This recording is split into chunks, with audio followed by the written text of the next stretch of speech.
The latest jobless claims report painted a picture of a labor market that remains surprisingly resilient. First-time applications for unemployment benefits fell to 187,000 last week. That is the lowest level since 1969, while continuing claims also declined, suggesting fewer layoffs and that people who lose their jobs are still finding work relatively quickly. Joining us now is the partner of retirement income source Jeffrey Small. Jeffrey, good to have you back.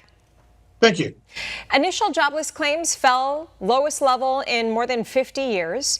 What does that tell you about the health of today's labor market? Well, I think the economy really continues to demonstrate very much great resilience. Breaking that record since 1969 means it's rather Trumpian. Despite the fact that we have elevated interest rates and geopolitical uncertainty, companies are hoarding employees today. They're not letting them go.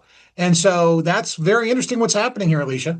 So what about the continuing claims? They also declined. What does that tell you about the hiring environment and, how quickly people are able to find jobs who get laid off?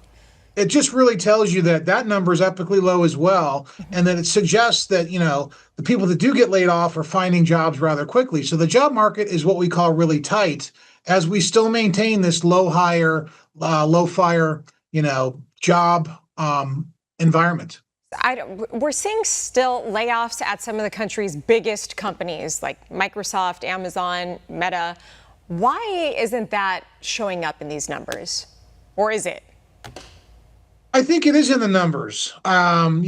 These numbers are gathered through statistics, and so it's only as good as the survey of statistics, but it does indicate that it does signify somewhat more accurate in the trend of employment versus rehiring and unemployment. And so I think the numbers are what they are.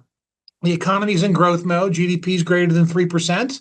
And so that means companies are making money. Inflation is up. That improves earnings. So companies have higher earnings. That allows them to maintain their payroll. And so even though we're not in a massive expansion job growth mode, we are maintaining what we have. And we do have a very dynamic economy right now, which means there's jobs for everybody that wants to work. So since the labor market is still so strong right now, does it make it less likely the Federal Reserve, will cut interest rates anytime soon? That's the problem in this environment that we have, because the economy is so strong. Interest rates are actually moving up organically, and it creates an environment where the Fed doesn't have a need to cut interest rates at this time.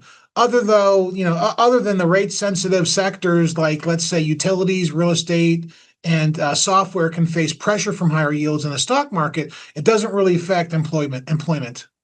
Okay, partner Jeffrey Small, partner of Retirement Income Source. Thank you for your insight today, as always. Thank you.